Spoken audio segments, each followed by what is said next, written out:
Time works its changes.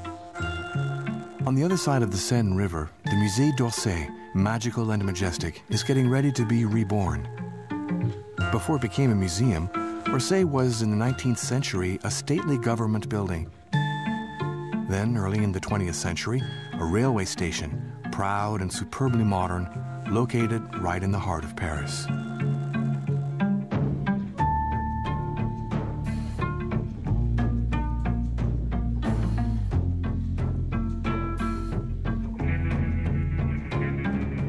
Under the canopy of this spectacular terminal, the Musée d'Orsay now houses the finest pieces of artwork from the turn of the 2 centuries that gave birth to it.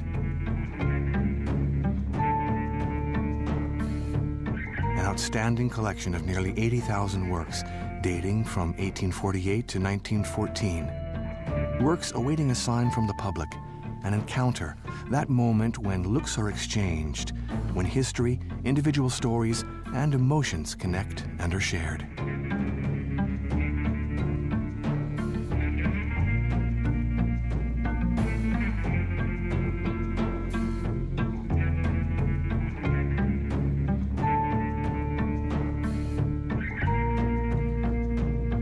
So let us set off in this monumental time machine.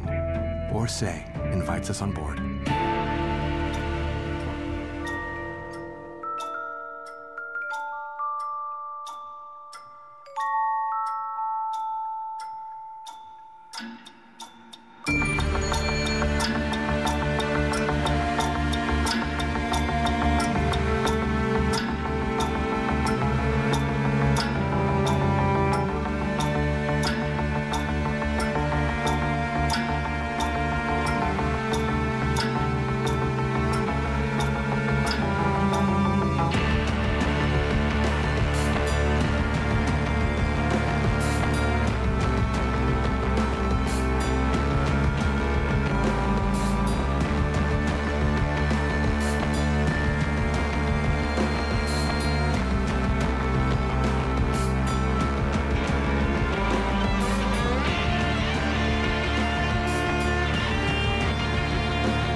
The Musée d'Orsay opened its doors to the public on December 6, 1986.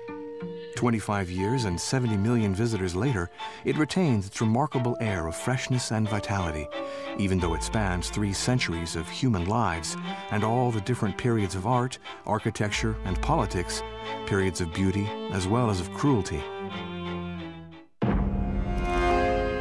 And periods of revolution, including the uprising that led to the Paris Commune in the spring of 1871, and which was brutally suppressed.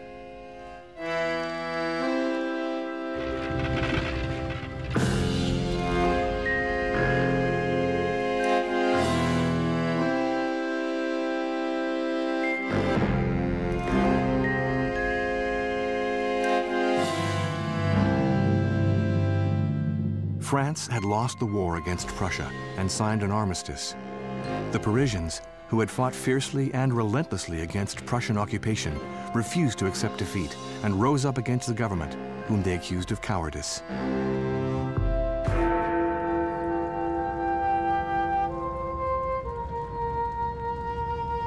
May 23, 1871, the insurgents set fire to the city, which burned all night long.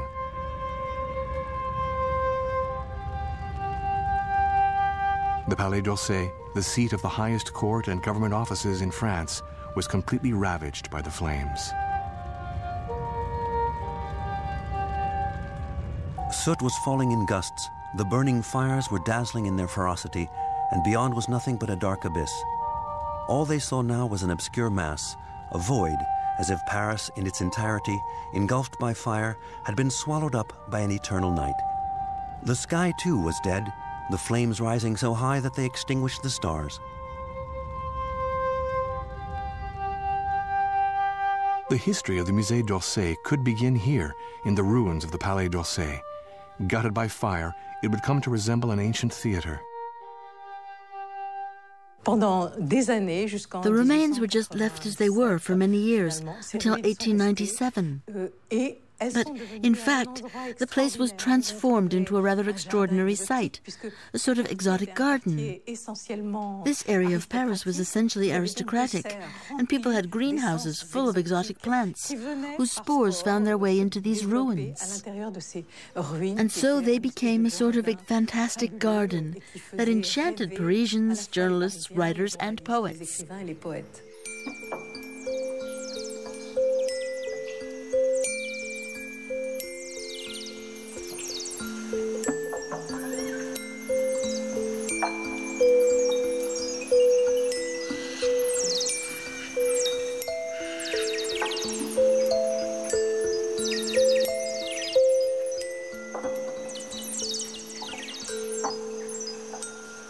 Over the years, a number of eccentric projects were proposed, until finally, in anticipation of the 1900 World's Fair, and along with the desire to bring visitors right into the heart of the city, a proposal by the Orléans Railway Company to build a city train station on the spot was accepted.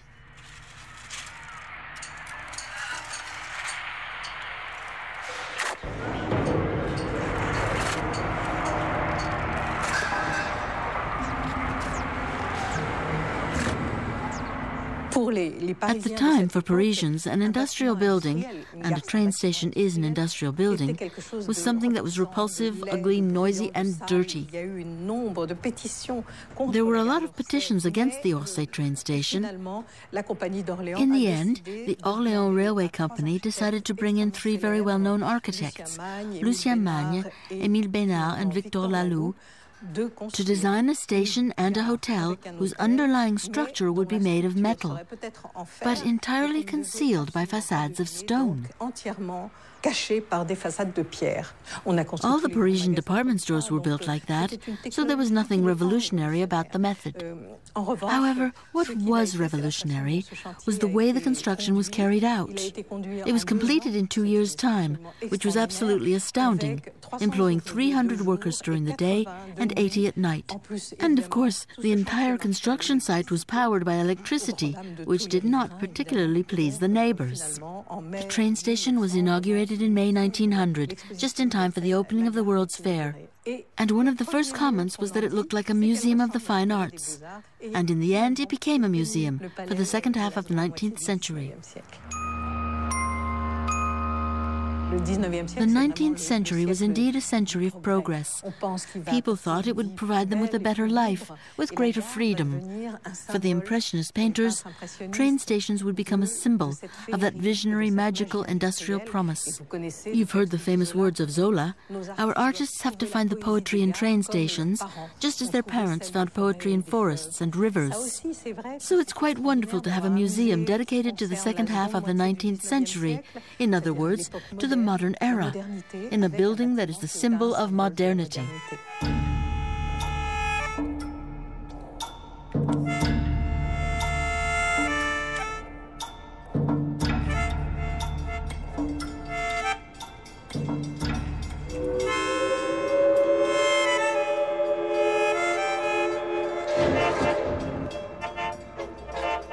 The poetic beauty of railway stations for the painters of the time who experienced the Industrial Revolution was expressed in colors. Shades of gray for the wet steel and the machines, pale yellow for the electric lights, thick blues for the steam billowing out from under the wrought iron arches or rising in a suburban sky over dazzling fields of green. However, as soft as the colors of the Impressionist palette may be, one should not forget the violence, the harsh human reality of the 19th century. That of the working class, of the men, women, and children who were sacrificed on the altar of progress.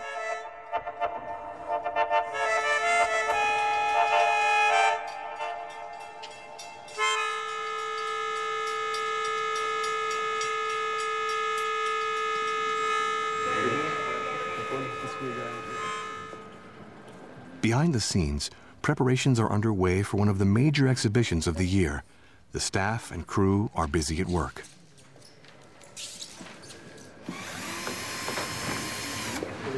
Under the supervision of the president of the museum and the exhibition's commissioner, the curators, the installation crew in their white gloves, the restorers, all play their part in setting up, with the precision of a stage director in a theater, the scenery that will serve as a backdrop to one of Orsay's greatest masters, the painter Edouard Manet.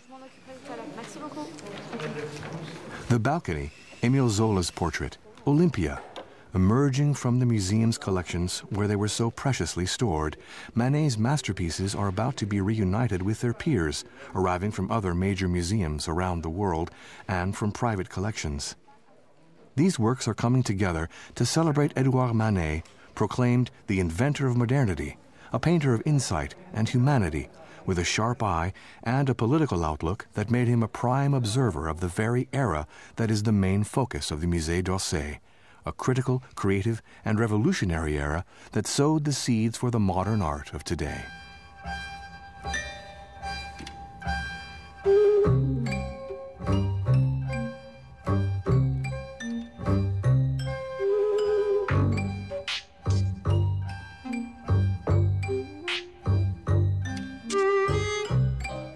Faces with insistent eyes, nude women, politicians, or the people of the streets, moments of joy or lethal executions. For every official rejection he received from the exceedingly academic salons, Manet, who was convinced of the relevance of his point of view, of his commitment as a painter, would say, "I painted what I saw."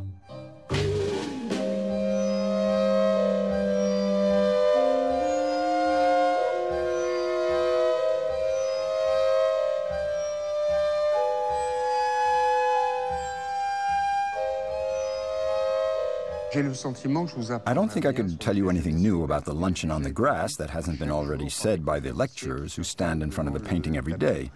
Now, this painting over here is much more complex. It's a painting of Jeanne Duval, Baudelaire's mistress, whom Baudelaire lived with during a period of